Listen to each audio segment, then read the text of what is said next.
అదే RTV app వార్తల్ని క్షణాల్లో చదివే అవకాశం ఉంటుంది. ఒక న్యూస్ పేపర్, ఒక టెలివిజన్ ఛానల్ మీ చేతుల్లో ఎప్పుడూ ఉంటాయి.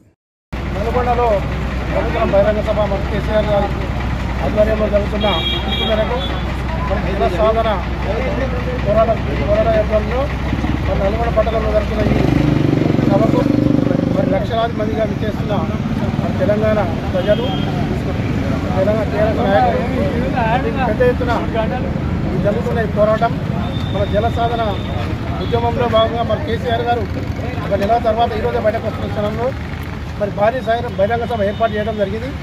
ఈ సభ మరి ఈ ప్రభుత్వానికి కనువిప్పుగా కలగాలని, జలాన్ని మరి ఎలా వాడుకోవాలని తెలియని ప్రభుత్వం జల సాధనలో భాగంగా మరి ఈరోజు ఉద్యమం మరి ఈరోజు నుంచే ముహూర్తం శుభమైంది కాబట్టి మరి క్రియాశీలు భారీ స్థాయిలో మరి నల్గొండ జరుగుతున్న అందరికీ పేరు పేరున శుభాభినందనలు. జై హింద్, జై తెలంగాణ. మరిన్ని వీడియోస్ కోసం ఛానల్ ని సబ్స్క్రైబ్ చేయండి. లేటెస్ట్ అప్డేట్స్ కోసం వాట్సాప్ ఛానల్ ని ఫాలో చేయండి. అండ్ లింక్ డిస్క్రిప్షన్ లో ఉంది.